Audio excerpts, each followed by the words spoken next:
Thank you, Mr. Chairman. Thank you, Mr. Pugh and Mr. Blanchard, for referencing my bill. I appreciate you doing that. Appreciate the support for the bill. I think it's extremely important that we get that to move. It's the Household Goods Shipping Consumer Protection Act that I've introduced with Senator Duckworth. And as you know, it would allow the FMCSA to impose those civil penalties against the unauthorized brokers, and it would require companies of in the household goods sector to establish a principal place of business to prohibit that fraudulent companies from skirting those existing regulations.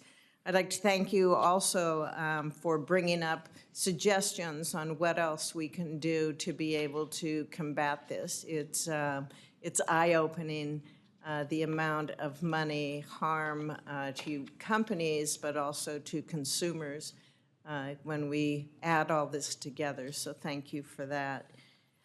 Chief Johnson, in your testimony, you referenced jurisdictional concerns that often arise when investigating cargo theft crimes. And I believe it's particularly important that local and state law enforcement agencies have the support of the federal government when dealing with crimes that pertain to interstate commerce. In your experience, what is the relationship like between law enforcement and agencies like the FBI and the HSI when investigating cargo theft that crosses state lines? Ma'am, the short answer is they are good relationships. The challenge is not necessarily with the relationships, but the capacity of organizations to be able to balance or juggle the myriad of threats that they're faced with. Cargo theft historically has not risen to the same level of attention as maybe some other competing interests have for these federal entities. Also, it's important to understand how those agencies prioritize the work within their AOR, or area of responsibility, and that's largely a local decision by local executive leaderships for those agencies involved, absent some sort of national direction coming out of headquarters or the Attorney General's office. I think for this topic, national direction, either authorized by Congress for the task force that we've mentioned previously, or prosecutorial direction coming out of the Attorney General's office directing all of the United States attorneys to prioritize this issue and focus resources on effective prosecutions will aid in the assistance of bringing these cases forward.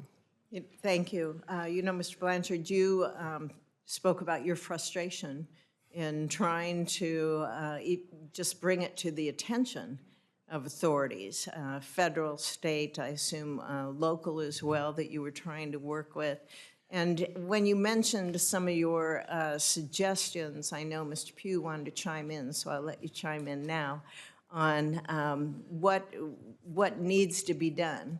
And it's not, I don't think it's just throwing more money at being able to have more enforcement out there necessarily. I think it's also to be able to put some teeth in what we need to do here and just have more awareness. But what would anyone on the panel, but we'll start with you, Mr. I'd be happy to start, Senator. And again, thank you for your support of our industry and your introduction of the Household Goods Shipping Consumer Protection Act. I think that's certainly a great first step.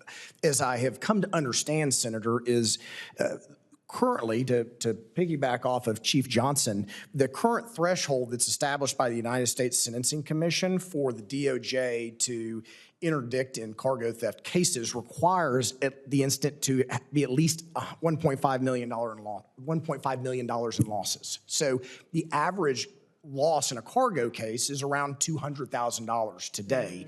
So therefore, to reach that threshold of $1.5 million is going to require law enforcement agencies to be directed to look into the continual criminal activity of these organizations to meet that threshold, or for Congress to otherwise change that and create a new directive in order for them to start pursuing these through a unified task force, which is something that We have included in the safeguard our Supply Chains Act, which has not been filed, but certainly would appreciate any member of this committee to review that bill, and the willingness to author that and would be fantastic. We'll review it. Yeah, and that would provide the coordination between agencies and law enforcement. And I think really, Senator, this begins with the FMCSA. And to further elaborate on Senator Young's question earlier in terms of the FMCSA, we have to start with them. I think to your point, Senator Fischer, throwing money at the problem, I would agree, is not the solution. I think first we need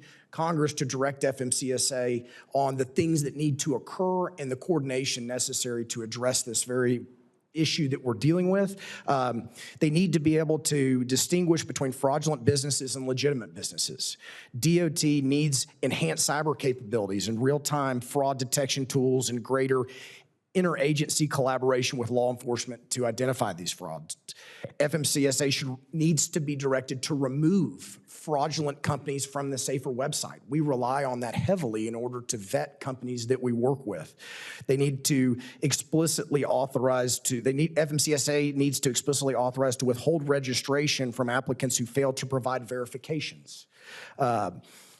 Also, Congress, we believe, should conduct rigorous oversight of FMCSA's transition to a single US DOT number, which we believe they're going to do in the future or considering doing without placing undue burden on legitimate carriers.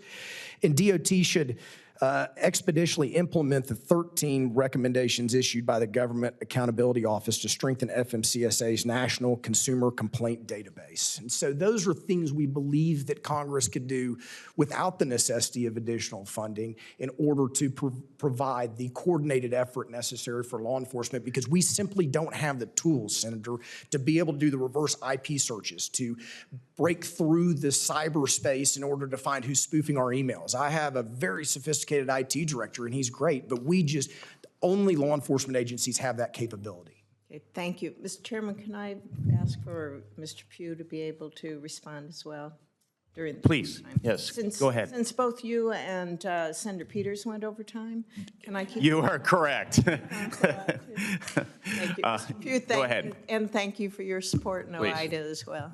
I thank you, Senator Fischer, and you and Senator Duckworth on your bill. We very much appreciate that, and glad you're trying to do something different and to help these things. It will pay dividends if we can get it across the finish line.